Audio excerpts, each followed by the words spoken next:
Je vais partager.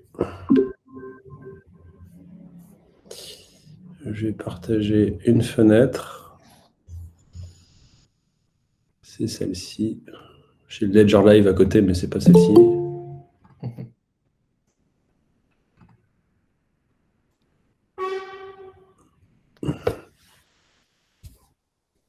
Voilà, vous voyez mon écran?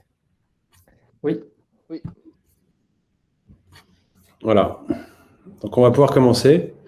Donc merci à tous de participer à ce nouveau talk. C'est le quatrième qu'on organise chez Acheter de l'Art. On en a fait 3 précédemment avec des artistes. On a pu échanger avec plus de 10 artistes présents dans notre première vente NFT sur OpenSea. Vous voyez en arrière-plan notre compte sur OpenSea. Donc c'est le quatrième talk. Je vous invite, pour ceux qui n'ont pas encore eu l'occasion d'aller voir, on est donc sur opensea.io /acheter de l'art. On a également une visite virtuelle qui est possible sur oncyber.io /acheter de l'art. Et vous pourrez notamment y retrouver, il y a un certain nombre d'œuvres vraiment d'horizons très divers, mais qui sont toutes validées par Acheter de l'Art. Et il y a depuis quelques minutes le début des enchères sur une œuvre assez importante qui est le Angelfish de Pascal Blanchet. On a communiqué un petit peu sur cette œuvre ces derniers jours. On est super content de pouvoir la présenter et l'intégrer à notre vente, parce que c'est vraiment une œuvre assez mythique et d'un artiste qui envoie, voilà, pour dire les choses. Ce soir, si vous le voulez bien, on va vraiment se focaliser sur l'aspect collectionneur. Il y a des collectionneurs qui sont déjà rompus au NFT, qui ont déjà acheté sur différentes plateformes, qui maîtrisent ça avec facilité. Et il y en a d'autres qui sont un petit peu plus hésitants, qui aimeraient bien y aller, mais qui se posent des questions. Il y en a d'autres qui sont carrément réfractaires. Moi, j'ai eu pas mal d'échanges avec des personnes qui doutaient un petit peu du truc. On est là aussi pour les rassurer. Nous, en parallèle, chez Acheter de l'Art, on a donc monté une offre dédiée justement aux collectionneurs pour les accompagner sur tous les sujets liés à l'achat et à la collection de NFT. On en reparlera un petit peu plus tard.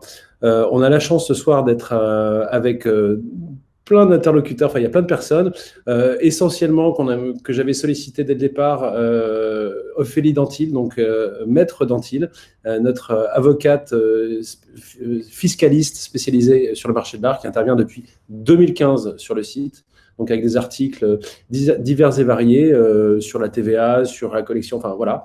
Et donc le sujet fiscalité fait partie des sujets qui se posent sur les NFT. On a également la chance d'être avec Gaspard Broustine. Donc Gaspard, toi tu es chef de projet NFT chez Ledger.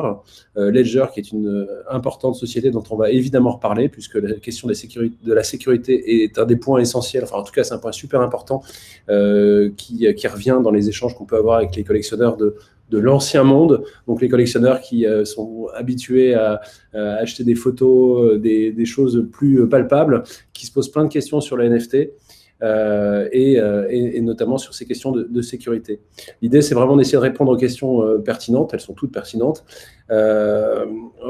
Si on n'a pas les réponses aux questions, ce qui est possible, j'espère pas, mais c'est possible, on aura évidemment la possibilité de les partager nos réponses un peu plus tard sur le site acheterdelart.com, mais également sur YouTube, parce que le replay de la vidéo sera disponible sur YouTube. La session est organisée en trois parties. Donc, la première partie, plus sur des questions de base, et notamment sur la sécurité, comme je l'évoquais. Ensuite, on aura donc 20 minutes à peu près sur ce sujet. Ensuite, 20 minutes sur le lancement et le développement de sa collection. On en reparlera. On a pas mal de questions qui ont été posées qu'on vous partagera. Et enfin, les 20 dernières minutes pour échanger sur les artistes à collectionner. Et le rôle d'Acheter de l'Art notamment sur le choix des artistes, la présentation, le suivi, etc. Voilà. Donc première partie sur les questions basiques et notamment les questions liées à la sécurité. Gaspard, si tu le veux bien, je te propose de commencer. Voilà, une des questions qu'on entend souvent, c'est en quoi mon NFT est-il unique et enfin voilà, en quoi est-il unique si tout le monde peut télécharger l'image? C'est un peu basique, mais c'est une question effectivement qu'on nous pose. Ce côté, digitale et partagée qui change vraiment la donne sur les NFT. Ok. Bonjour à tous. Alors oui, je vais essayer de répondre à cette question de manière assez simple. Pour commencer, on va expliquer un petit peu les bases des NFT et tout simplement dire qu'en fait, un NFT, c'est un mélange entre un certificat d'authenticité et une preuve de propriété sur un objet numérique. Donc voilà, c'est rien de plus que ça, que ce mélange de ces deux certificats. Et il se trouve que les objets numériques en question, ça peut être en fait tout type d'objet numérique, mais ça s'est beaucoup démocratisé sur ce qu'on va appeler la création numérique, la création culturelle même numérique, donc en particulier l'art digital, euh, puisque c'était quelque chose qui n'avait pas de marché jusqu'à présent, donc tout ce marché de l'art digital s'est engouffré dans cette technologie, mais on peut aussi parler d'objets numériques tels que de la musique, de la vidéo, du logiciel. En fait, tout ce qui se crée à partir d'un ordinateur, maintenant, on peut avoir un certificat de propriété sur cet objet, mais également un certificat d'authenticité pour être sûr que voilà, c'est bien le créateur qui en est l'auteur, justement, et que voilà, on ne se fait pas flouer. Donc, la différence, la grosse différence, donc, comme tu l'as dit, Guillaume, avec l'art, c'est que, en fait, ce lien d'authenticité, il est évident dans l'art. Évidemment, quand on a un Picasso accroché à son mur avec le certificat d'authenticité, bah, on a plusieurs millions d'euros sur son mur.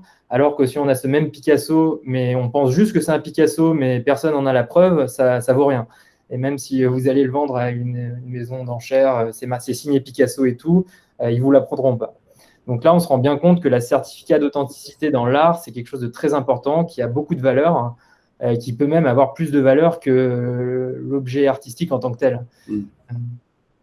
Par contre, là où ça diffère vraiment, c'est vraiment sur ce côté jouissance exclusive de l'art. Là où quand on achète un tableau, bah justement, on va en avoir la pleine jouissance et on va le garder pour nous, on va l'afficher, on va le mettre dans sa maison et seuls ses amis vont pouvoir le voir. Alors que dans le monde numérique, dans le monde d'Internet, en fait, il est disponible aux yeux de tout Internet et il devient en fait un peu une partie de son identité numérique. C'est une belle évolution, effectivement. C'est pas un changement de paradigme, mais on est vraiment dans quelque chose de très fort. Et effectivement, nous, ça nous va bien. On aime bien cette notion justement de partage. Il y a toujours cette sécurisation, en tout cas cette notion de certificat de propriété, comme tu l'as parfaitement expliqué, qui demeure et qui est même inscrit même davantage que sur un certificat papier qu'on a et qu'on peut perdre. Là, c'est dans la blockchain et je dirais, c'est quasiment éternel. Donc, c'est quelque chose de très, très fort. C'est vraiment super intéressant. Après, on a une question, justement, on parlait un tout petit peu de sécurité. Moi, je sais, quand je me suis lancé dans les NFT, j'ai ouvert tout de suite un wallet sur MetaMask et j'ai ouvert mon compte sur OpenSea. Je ne me suis pas posé de questions, malgré tous les conseils, notamment de mon associé. Mais voilà, je suis allé assez vite sur le truc. Après, je me suis dit, il faut quand même cette histoire de sécurité, il faut absolument, et je l'ai lu et on en a parlé à plusieurs reprises, il faut absolument associer son compte OpenSea avec un crypto wallet et un Ledger Nano ou X notamment. Et donc, moi, ce que j'ai fait perso, je me suis créé un second compte sur OpenSea, enfin sur MetaMask en tout cas, qui est pour le coup sécurisé. Et quand j'achète des œuvres que je juge que je veux vraiment conserver ou qui ont de la valeur, etc., pour X raisons, je les transfère effectivement sur ce compte, ce wallet qui est donc lié à un Ledger. Est-ce qu'on peut en parler un peu plus de cette notion de sécurité? C'est vrai qu'il y a un peu d'actualité là-dessus. On entend qu'il y a des plateformes qui sont un petit peu, pas hackées, mais il y a des petits risques quand même. Est-ce qu'il y a quelques bonnes pratiques que tu pourrais recommander, Gaspard, sur ce sujet? Oui, effectivement, la grosse spécificité, on va dire la grosse innovation de tout ce milieu des NFT et du web décentralisé qui arrive, c'est vraiment cette notion de wallet, hein. Donc, c'est un portefeuille numérique dans lequel va contenir en fait toute son identité, ce que vous avez acheté en termes d'art, mais aussi l'argent que vous pouvez dépenser, que vous gagnez, etc. Donc, c'est quelque chose qui est très important au même titre que avoir votre portefeuille à l'intérieur. Vous avez vraiment votre carte d'identité, votre passeport, votre carte bleue, etc. à l'intérieur. Donc, on peut faire ce parallèle en fait entre MetaMask et des solutions Ledger, où MetaMask en fait va être un peu comme un porte-monnaie que vous avez dans la poche pour aller acheter le pain, aller faire les courses. C'est facile à utiliser, ça se connecte partout, c'est simple. Mais dès que vous allez acheter des choses qui ont de la valeur et vous allez vous dire j'aimerais bien les sécuriser, là vous allez devoir passer avec des solutions type Ledger, où c'est comme un peu un coffre-fort à la banque, où vous allez envoyer votre argent à la banque ou votre tableau à la banque. Et votre MetaMask, en fait, tant qu'il n'y a pas un pickpocket qui va se dire ok, ça peut être intéressant d'aller voir ce qu'il y a là-bas, je vais pirater l'ordinateur, vous êtes plus ou moins en sécurité. Mais si quelqu'un vraiment veut chercher à vous nuire et vous voler ce que vous avez sur votre MetaMask, qui est donc un wallet qu'on appelle un hot wallet, donc qui est vraiment hébergé sur l'ordinateur, sur le navigateur, et ben là, vous risquez de tout perdre voilà, rapidement. Il y a un risque, même si on a mis en place un mot de passe à rallonge, c'est pas la question en fait. Non, non, à partir du moment où c'est en ligne sur l'ordinateur, c'est pire. C'est risqué. D'accord. Ok, bah c'est très clair. Donc effectivement, il faut absolument passer par cette solution à la fois en ligne et en physique. Ça fait partie des points nous qu'on propose effectivement chez Htlar. On a dans l'offre dont je parlais tout à l'heure, il y a cette notion effectivement de transmission des bonnes pratiques et d'explication de l'importance et aussi la configuration de ces différents comptes. C'est pas ultra compliqué, mais il y a quelques bonnes choses, il y a quelques process à respecter. J'ai une autre question avant de passer au sujet lié à la collection. C'est une question qu'on entend souvent. Je suis pas navré de la poser parce que c'est un vrai sujet, mais les NFT nuisent-ils à l'environnement? Donc, je ne sais pas qui veut répondre. Est-ce que Gaëtan, tu veux répondre? Gaspard, tu peux bien évidemment continuer, comme vous le sentez. Désolé. Hein. C'est une question un peu piquante. En tout cas, c'est polémique et on entend un peu le vrai et le faux. C'est difficile de vraiment faire le clair sur toute cette histoire. En fait, disons que les blockchains sont des réseaux qui vont consommer de l'électricité et vont consommer de l'électricité plus ou moins en fonction de la manière dont elles valident les transactions.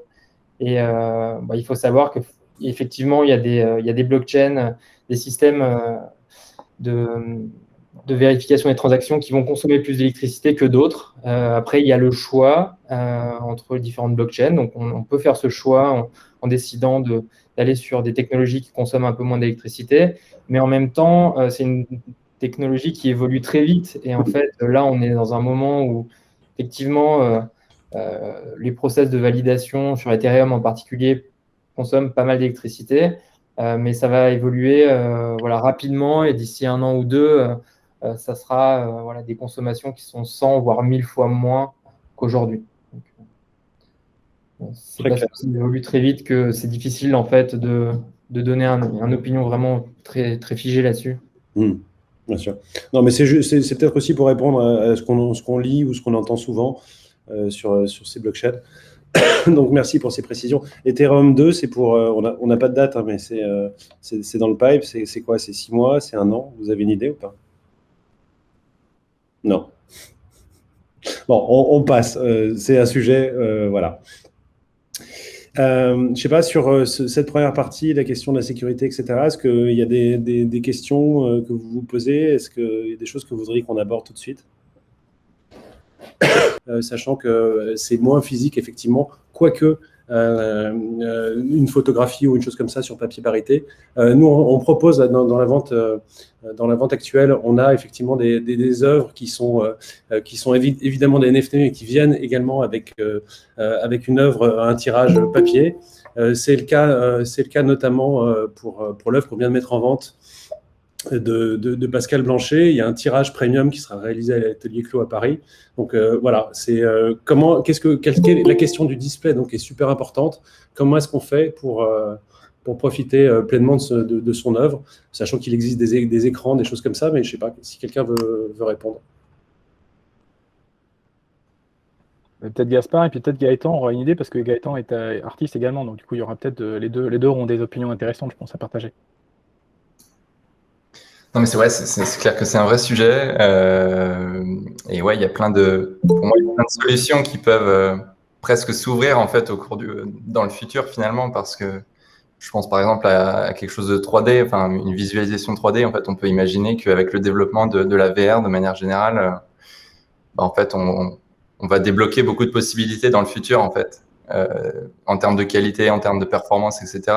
Bon, je sais pas si vous avez testé un peu Oculus, c'est pas encore le truc le plus. C'est déjà intéressant, mais je trouve en termes de résolution, il y a moyen d'aller plus loin. Enfin, je pense que l'avenir de la VR peut aller très loin.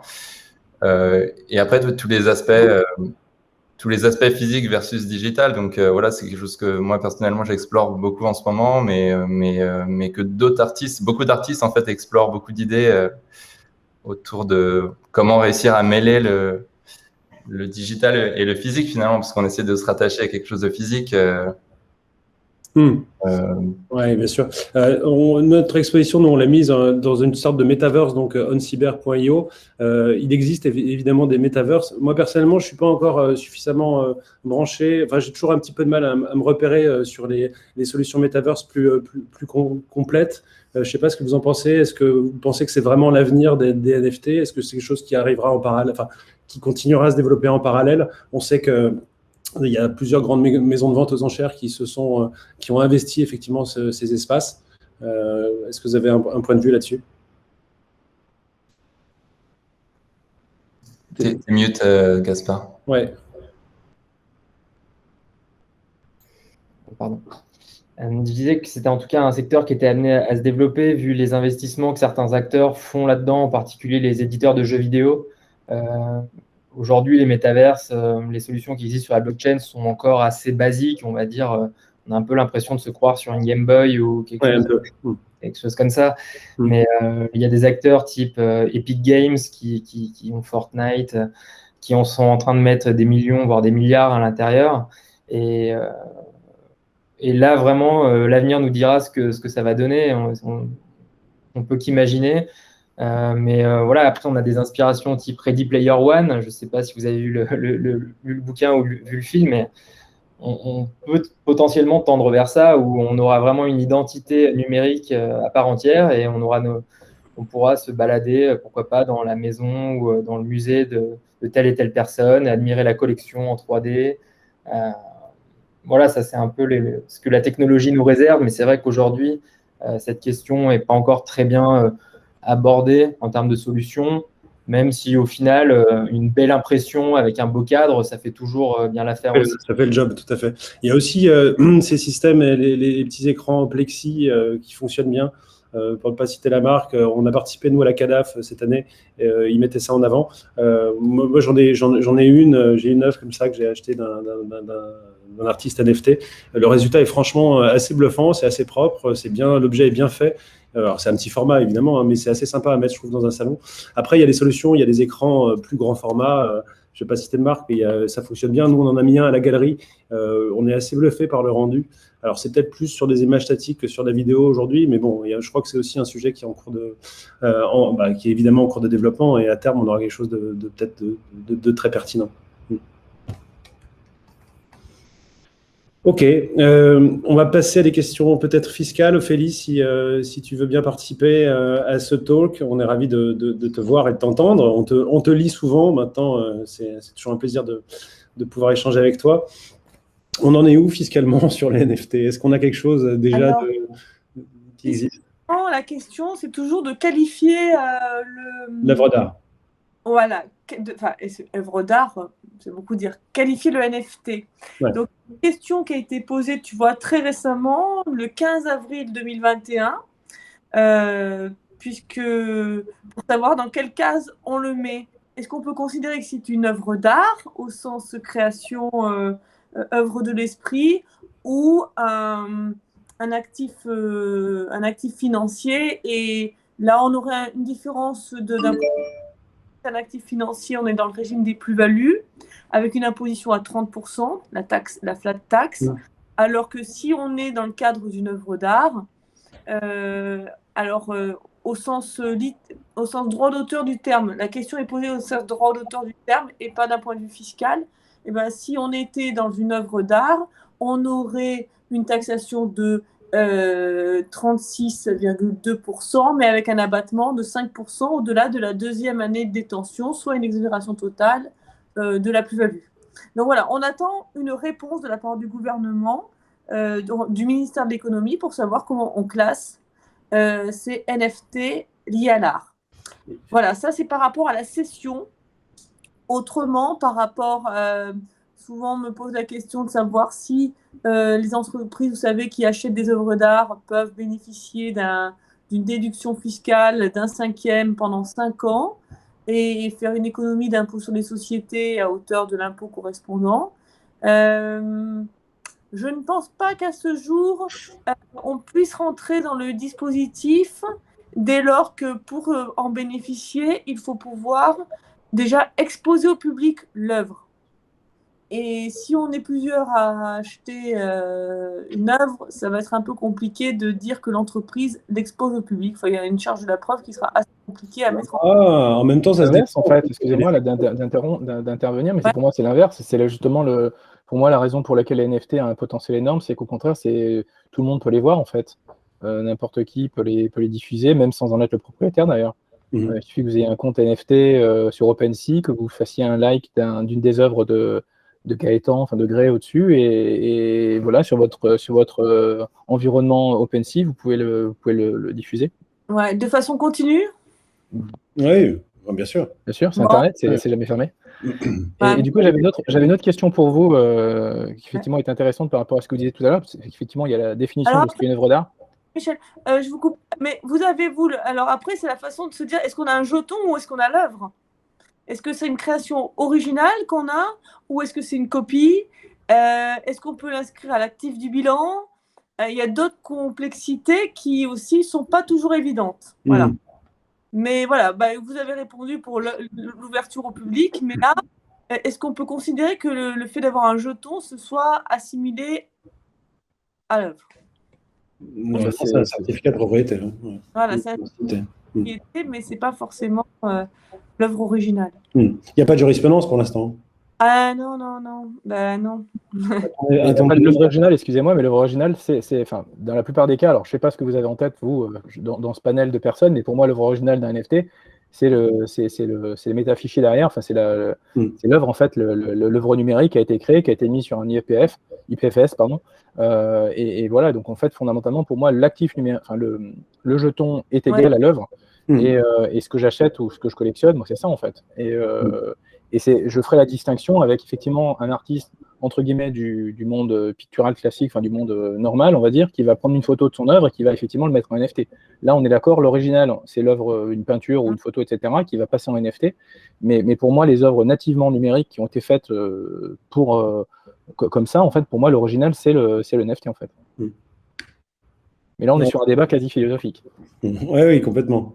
Il y a d'ailleurs des artistes qui ont intégré leur œuvre directement dans le NFT. Il y a eu bon, c'est des choses qui sont aussi. Il y a pas mal d'expérimentations sur ces sujets. C'est assez passionnant. Et effectivement, je pense que Félix, tu vas avoir du boulot sur les prochains mois, les prochaines années. Anticiper, donc je pense qu'il faut demander à l'administration fiscale préalable ce qu'elle en pense. Et c'est vrai qu'avec une explication telle que celle faite par Jean-Michel, ce sera vraiment pertinent. Ensuite, bon, attention, hein, nous on est d'un point de vue fiscal, bon, c'est un régime où on parle de création originale. En termes de TVA, par exemple, on va nous dire qu'une œuvre d'art est limitativement énumérée par un article général des impôts, et là, clairement, on ne va pas être dedans. Donc,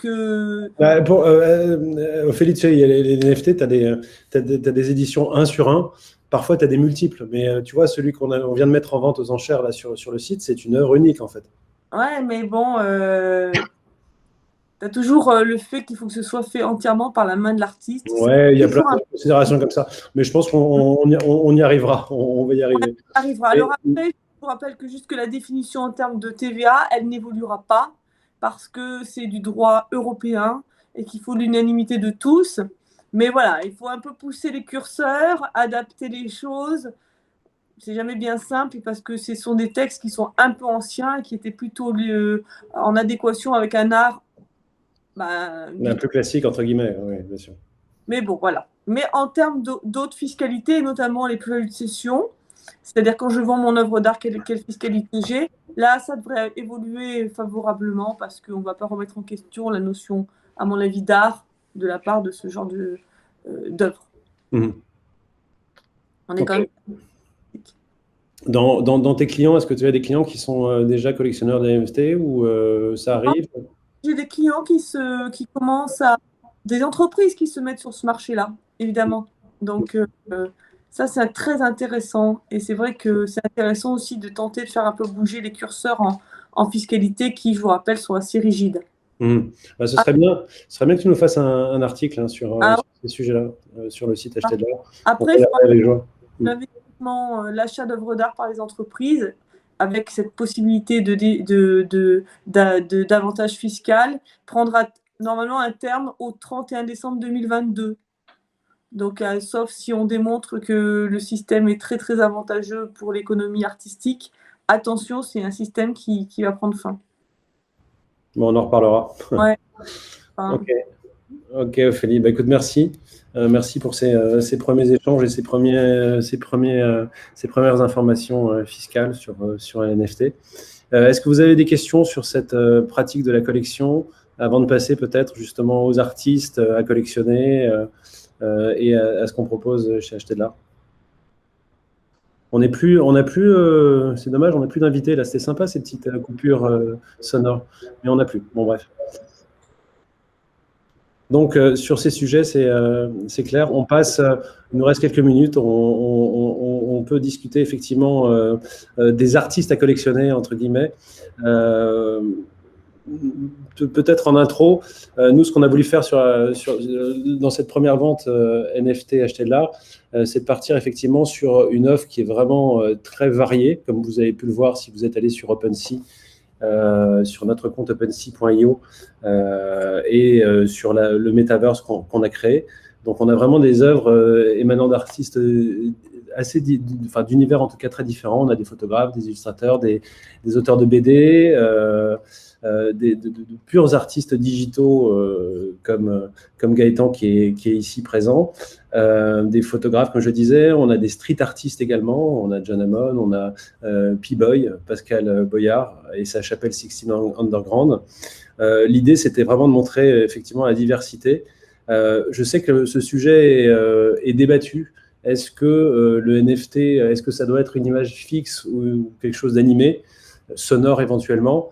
Est-ce que c'est une œuvre qui doit émaner forcément d'un artiste 100% digital, si vous me suivez? Voilà, c'est des questions qu'on entend. Moi, j'ai mes positions là-dessus, mais ça n'intéresse personne. En revanche, si vous voulez qu'on en discute un petit peu, je suis preneur de vos points de vue sur ces sujets. Et après, ça va même plus loin parce que tu as beaucoup d'exploration, en fait, tu as beaucoup d'expérimentation. Finalement, c'est le moment où tout le monde expérimente des choses. Et je pense par exemple à artblock.io, je ne sais pas si tu as vu un petit peu sur le site, ou FBlockArt. Enfin, en fait, ils vont encore plus loin. Où, en fait, qui est le créateur dans cette histoire finalement? Parce que c'est un artiste qui va créer finalement un source code. Enfin, il va programmer en fait un code qui génère de l'art. Donc en fait, le créateur finalement c'est n'importe qui. En fait, n'importe qui peut venir sur cette plateforme-là, choisir les paramètres et en fait créer. Attends, mais il y a quand même une question. Enfin, le coding, c'est un art d'une certaine manière. Enfin, tu vois, après tu peux coder plus ou moins proprement et donc voilà, il y a un générateur. C'est un artiste a fait un générateur d'art et en fait. Derrière, tu peux imaginer que c'est un autre artiste qui vient et qui utilise ce générateur pour faire son propre art. Et du coup, là, je me pose des questions sur la fiscalité de ça. Ça va être un beau challenge. Ça va être un peu sport.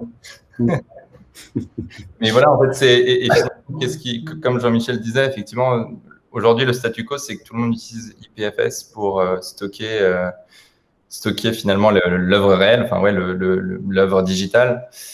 Bon, il y a des questions aussi autour finalement de la durabilité aussi de IPFS parce que la mémoire n'est pas non plus infinie. Si on peut spammer à IPFS et finalement bon, c'est distribué parce que chacun a potentiellement des nœuds à un ordinateur qui va contribuer au réseau, mais d'une manière générale, si plus personne utilise un NFT, enfin, voilà, il y a un système un peu qu'ils appellent le garbage collector, un peu comme voilà, si la ressource n'est plus utilisée, au bout d'un moment, bah, voilà, en fait, finalement, elle disparaît, en fait, elle est éliminée. Donc, en fait, dans le système en lui-même, on n'a pas une garantie ultime que ça sera disponible encore dans 1000 ans, en fait. De toute façon, de manière générale, la blockchain, faut quand même qu'il y ait des ordinateurs pour qu'elle continue à perdurer, mais à vivre. Enfin. Bien sûr. On entend souvent sur ces questions justement de quelle œuvre collectionner. On a des collectionneurs qui se posent la question sur la qualité de l'œuvre et sur comment être sûr que c'est un artiste dans lequel il faut investir, comment être sûr de son investissement. Est-ce que vous avez des éléments de réponse là-dessus? Oui, c'est vrai qu'aujourd'hui, on est encore dans un monde très ouvert, et tant mieux, où tout le monde peut finalement poster son NFT, publier son NFT, et on n'a jamais vraiment la garantie que la personne qui publie quelque chose qu'elle a réellement créé et qu'elle n'a pas copié un autre fichier ou un autre artiste. Et c'est pour ça qu'il existe en fait deux types de plateformes aujourd'hui. Globalement, il y a des plateformes qu'on dit de curation, où il y a justement un système de vérification un peu à la main, où l'artiste envoie son dossier, les administrateurs du site vérifient que les fichiers sont bien des fichiers sources. Voilà. Il y a tout un système de vérification comme quoi l'artiste est vraiment le créateur du NFT. C'est des sites type Super Rare, Makerspace, Non-Origin. Et question Gaspard là-dessus. J'entends donc effectivement, ils vérifient l'authenticité et la provenance de l'œuvre. Ils font pas non plus Est-ce qu'ils font un tri aussi, un tri entre guillemets? Est-ce qu'ils font une sélection sur les artistes ou pas? Il y a une sélection sur les artistes, mais il y a un vrai questionnement sur comment ils le font en fait, parce que voilà, a priori, les créateurs de ces sites internet ne sont pas justement des professionnels du monde de l'art. Voilà, on se pose un peu, c'est un peu justement la contrepartie de ça, que ce soit un peu un système fermé, on ne sait pas trop comment c'est sélectionné. Et c'est pour ça que dans ce milieu-là, il y a aussi besoin de gens qui font de la curation. Et comme toi, tu fais avec Acheter de l'art, où tu vas vérifier que voilà, les artistes qui sont publiés, il y a des vraies personnes derrière, qui c'est vraiment eux qui les ont créés. Mais en même temps, il y a un système qui existe aussi en parallèle où tout le monde peut créer un peu ce qu'il veut. Et c'est aussi là qu'on peut découvrir des pépites où il faut faire ses propres recherches et il faut les faire de manière plus poussée, de manière plus rigoureuse. Vérifier que voilà. Moi, c'est une expérience vraiment de dingue que je veux bien partager. Enfin, ça fait un peu vieux con, mais j'ai souvenir de ça avec l'Internet, quand on commençait à naviguer sur l'Internet au siècle dernier, enfin bon, il y a longtemps. Là, il y a ce côté aussi, tu pars un petit peu en quête, tu te balades sur ces plateformes, tu découvres des artistes qui étonnamment des communautés sur Instagram ou les autres réseaux sociaux qui ont 70 000, 100 000 abonnés que tu n'avais jamais vu et que tu découvres justement sur OpenSea ou sur une autre plateforme, sur Ecanux notamment. Il y a quelque chose de très sympa avec effectivement derrière cette mise en relation assez aisée avec les artistes. C'est très sympa. J'aime bien effectivement ce côté découverte et moi personnellement j'ai vraiment découvert des artistes incroyables grâce à tout ça. Donc c'est quelque chose que j'aimerais partager et c'est pour ça qu'on est là ce soir notamment. Question pour vous tous, est-ce que vous êtes déjà collectionneur de NFT et je sais pas quelle fréquence, dans quelle mesure je parlerai de moi après parce que j'ai passé beaucoup d'heures là-dessus et je me suis énormément amusé, mais je préfère vous entendre, c'est plus intéressant. Je peux commencer. Donc moi, je suis collectionneur de NFT, mais alors, déjà les NFT, il y a peut-être quelque chose aussi même pour Ophélie à avoir en tête, c'est que c'est pas une seule catégorie d'NFT. Dans les NFT, pour moi, il y a plusieurs familles. Il y a la famille des collectibles, donc c'est un peu l'équivalent des cartes Pokémon, on va dire, pour faire simple. Donc là, il y en a plein qui d'ailleurs valent très cher pour certains, les CryptoPunks, les Apes ou d'autres familles comme ça, qui sont des choses à série limitée, entre guillemets. Il y a 10 000, mais chacun est différent, mais bon, il y a une famille de 10 000, ou 1000, ou 2000, ou je sais pas, ça dépend des fois. Donc moi, je collectionne un peu ces trucs-là. Et puis je collectionne des œuvres numériques, nativement numériques, qui sont, elles, effectivement, des œuvres, là, on peut dire des œuvres d'art à part entière. Donc, il y a des œuvres de Gaëtan, ils vont pas dans un instant, mais il y a également des œuvres de Obvious, par exemple, qui est un collectif d'artistes numériques. Eux, c'est nativement numérique ce qu'ils font, parce que c'est l'intelligence artificielle qui génère des œuvres d'art. par construction, c'est fait par ordinateur, donc forcément, le support, il est nativement, c'est des lignes de code, quoi. Et après, les autres catégories d'œuvres que je collectionne, effectivement, en NFT, ce sont des artistes numériques, encore une fois, natifs, donc notamment des artistes qui font qui travaillent sur les jeux vidéo, ou qui travaillent sur les films, sur science-fiction, ou des choses comme ça, ou les grandes séries comme Mandalorian. Voilà, et donc eux, ils travaillent encore une fois la palette graphique nativement, et on peut acheter certaines de leurs œuvres en NFT. Donc voilà les différentes catégories de choses que je collectionne. À quel rythme? Est-ce que c'est quelque chose que tu suis régulièrement? Ouais, c'est assez actif. C'est peut-être aussi parce que du coup, je suis un peu biaisé parce que je suis dans l'écosystème. Donc, et puis j'ai l'impression que c'est un truc qui est en train d'émerger. Là, ça fait quelques mois que ça émerge vraiment fortement, et c'est surtout générationnel pour moi. L'intérêt des NFT, c'est générationnel, technologique. Et dans le sens où je veux faire peur à personne dans cette salle, mais je pense que les jeunes qui aujourd'hui ont 10 ans ou à 10 ans, une dizaine d'années, je pense que les NFT, pour eux, ce sera aussi logique dans 10-15 ans d'en avoir que nous, Internet, quoi. Donc ils n'auront pas les mêmes barrières que nous on a, qui sont un peu des barrières parfois, oh là là, mais est-ce que c'est une vraie œuvre? Est-ce que c'est pas mieux d'avoir l'œuvre physique, etc. Je pense que oui, ils ne se poseront pas tellement la question. Aujourd'hui, vous pouvez faire le test. D'ailleurs, il y a une petite Titou, on pourra en parler aussi, parce qu'il fait partie de cette classe d'âge un petit peu qui pourra en parler. Mais pour moi, faites le test avec quelqu'un dans votre entourage qui a, on va dire, 15-20 ans. Vous lui dites, OK, je te supprime ton compte Instagram, ou enfin le compte réseau social le plus important. Vous allez voir la réaction. Les personnes ils seront prêts à vous payer très très cher pour pas que vous leur supprimiez leur compte, parce qu'en fait, c'est leur vie numérique. En fait, les jeunes générations ont une vie numérique très forte, et ils valorisent ça très fortement. Donc, pour moi, c'est juste la suite en fait logique des œuvres d'art. C'est une longue explication. Non, mais c'est passionnant. Je partage complètement, évidemment. Je sais pas, Gaspard. Il y a Tito qui voulait dire quelque chose. Ah, pardon. Oui, je voulais juste rajouter aussi que même les enfants de maintenant, avec Fortnite, comme on parlait tout à l'heure, ils achètent carrément du coup des skins, donc leurs vêtements, et au final c'est déjà naturel chez eux. Donc là c'est pas encore tokenisé entre guillemets, mais je pense que ça va aller tout bientôt, et ça l'est déjà sur certains jeux qui sont pas encore au final hyper exploités par le jeune public, mais je pense que ça va arriver vraiment tout bientôt, quoi. Même sur FIFA, on va pouvoir imaginer des cartes qui vont aller de FIFA en FIFA, etc., quoi. Super.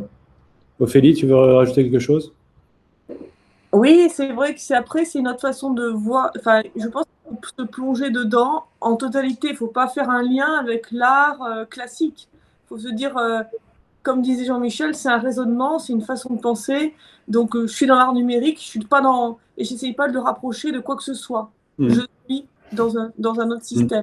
Qui n'empêche pas, en fait, tu peux être effectivement collectionneur de dessins anciens, et il y a aussi. Exactement, mais voilà, et c'est là où les jeunes sont bien dedans, comme disait Titou, parce que eux, tout est dématérialisé, ils ont cette habitude-là, et voilà, c'est le nouveau monde, l'ancien monde, etc. Mais faut pas chercher à faire quelque chose. C'est une autre façon de collectionner. Je suis d'accord. Je suis 100% d'accord avec Ophélie. C'est vrai que des fois, quand on utilise le terme art chez les gens, ça donne tout de suite, tout un raisonnement autour de l'art, ce que c'est que l'art traditionnel. Et en fait, dans les NFT, dans le monde numérique, on piétine un peu certaines valeurs du monde traditionnel. Donc, il faut essayer de sortir un peu de cette comparaison et juste essayer et prendre plaisir à collectionner sans trop prendre de risques, et on s'aperçoit tout de suite rapidement des avantages à ça. Ouais, c'est certain. Une autre. Gaëtan, toi, Ophélie, tu as levé la main. On voulait surtout dire, c'est comme tout, hein, c'est déjà soutenir des artistes qui sont créatifs et qui ont vraiment envie de nous montrer leur travail. C'est ça aussi, d'être collectionneur. C'est pas seulement d'avoir, de posséder, c'est d'aimer les artistes qu'on collectionne. Et de participer à une aventure, à une création. Une aventure, voilà. Donc, moi, c'est extraordinaire d'avoir des gens qui sont là qui développent des nouvelles passions, un art, un message à transmettre, c'est ça. C'est ce que faisaient déjà Armand, César quand ils faisaient leur compression. Ils avaient décidé de faire de l'art avec autre chose que des tableaux et de la peinture. Voilà. Une question de support et d'état d'esprit et de jeunesse d'esprit derrière. Donc, c'est le renouvellement de l'art qui fait que ça fait du sens. Ce qui est intéressant, c'est que les NFT ont quand même ouvert tout un champ des possibles, un nouveau champ des possibles avec l'art, en tout cas l'art digital, et on voit des nouveaux mouvements émerger. Et je pense que Gaëtan, voilà, il est aussi une figure de proue de ce genre de mouvement où il va vraiment travailler avec le code et essayer de faire, de générer, faire de l'art génératif. Enfin, Gaëtan va même plus loin en le liant au physique, en l'imprimant carrément. Mais voilà, tout ce qui est ce mouvement de creative coding, où on va vraiment travailler avec les données, faire travailler l'intelligence artificielle, repousser vraiment les limites des softwares et des logiciels qui existent actuellement, fait qu'il y a des nouvelles choses qui émergent qu'on n'avait jamais vues. Et je pense que ça mérite de collectionner pour en avoir une trace et que bientôt on entendra parler d'ici quelques années de la naissance de ce mouvement. En fait, moi, ce que je trouve incroyable cette année, c'est que NFT, finalement, ça a catalysé en fait énormément d'artistes. En fait, c'est ça finalement qui arrive pour moi. C'est vrai que je suis un peu dans ce monde un peu de démo-scéneur, de creative codeur depuis plusieurs années. En fait, bon, la démo-scène, c'est assez historique. C'est des artistes finalement numériques qui généralement se regroupent, voilà, pour des gros événements et on va coder ensemble pour faire des créations artistiques. Bon, voilà, il y a tout un monde en fait qui commence à se découvrir sur les NFT en fait. Et moi, ce que j'ai vu aussi, c'est que un peu dans ma scène un peu d'émotionneur là, dans mon réseau, c'est que ouais, tout le monde commence s'est mis au NFT cette année. Il y a plein de gens qui sont revenus. Il y a un peu cet effet aussi Covid où on était tous confinés et en fait on s'est tous remis à faire de l'art. Enfin, moi je vois beaucoup ça en fait dans ma communauté, au-delà des NFT en fait. Le Covid n'avait pas que des mauvais côtés. Mais le côté vraiment, catalyseur, c'est ça qui est assez intéressant, c'est que finalement tout le monde finalement ça c'est une motivation aussi. À retrouver un peu, à se chercher et c'est un moyen finalement de monétiser peut-être effectivement les créations digitales qui n'avaient pas encore trouvé de moyen de monétisation. Un peu c'est vraiment c'est un peu le rêve de Bitcoin finalement, c'est l'argent du Internet. Ouais. Jean-Michel, je te vois sourire. Et tu continues à passer tes nuits à plotter et à réaliser. Parce que tu as bonne mine, hein, finalement. Je ne sais pas comment tu fais, parce que la journée chez Ledger et la nuit, c'est impressionnant. Et tout ça avec ce qu'on voit derrière toi. Donc, il y a quand même vraiment une création assez intense et assez soutenue. C'est un peu l'endroit où je pose mes créations pendant que je suis en train de les plotter. Là, je l'ai mis en pause. Là, il y a ma machine qui est sur ma table. Et en fait, Parce que ça fait un peu de bruit. Hein. J'ai j'ai regardé tes vidéos. Ça fait un boucan pas possible, pour dire les choses. Ouais, là, si je la redémarre, voilà, je sais pas si tu vas l'entendre un peu en arrière-plan. Ouais, on l'entend bien, ouais. Voilà, c'est impressionnant.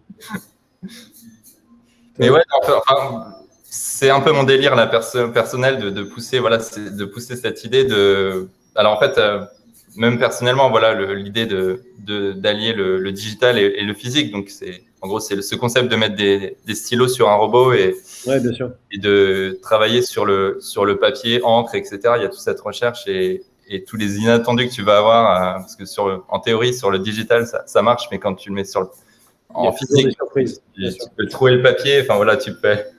on parle des collectionneurs. Est-ce que tu es sollicité sur c'est vrai que pour revenir à ta question initiale aussi, est-ce que je collectionne? C'est vrai que je me suis mis et moi j'ai craqué sur certains artistes aussi, quoi. Parce que, il y a des trucs excellents que j'ai découvert un petit peu et c'est vrai que tu as un peu cet effet où entre artistes on se soutient aussi. Enfin, tu as un peu ce côté un peu social en fait. C'est un peu social en fait. C'est ça qui est assez intéressant. Il y a des partages, des repartages, etc. Ouais, voilà. Et en fait, je sais pas, j'ai dû gagner peut-être 500 followers juste à me mettre avec une nuque. En fait, j'ai découvert plein d'artistes, j'ai discuté, j'ai rencontré des artistes, c'est ça qui est super en fait. J'ai fait un swap physique, j'ai envoyé un plot à un autre plotter qui m'a envoyé un plot à Washington. Waouh. Ouais, c'est marrant, enfin voilà, voilà, ça n'avait rien à voir au NFT. C'est une question d'ailleurs, est-ce qu'aujourd'hui, comment est-ce que je fais si je veux… Alors, on peut effectivement envoyer des NFT sur un compte. Est-ce qu'il y a des solutions qui existent pour échanger en bonne et due forme avec une notion peut-être…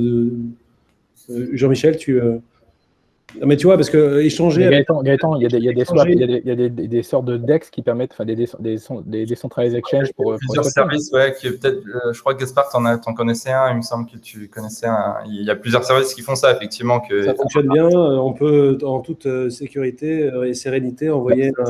C'est l'avantage de tout ce qui est, encore une fois, il ne faut pas oublier que les NFT, en tout cas les vrais NFT, ce sont des actifs numériques qui reposent sur les blockchains, encore une fois, Tezos ou Ethereum, et des smart contracts, donc des contrats intelligents. Les contrats intelligents, c'est quoi? C'est un contrat en fait qui tout simplement qui reçoit un ordre externe qui lui dit de faire quelque chose et qui l'exécute parce que voilà, c'est comme ça, c'est code is the law, comme on dit, donc le code c'est la loi.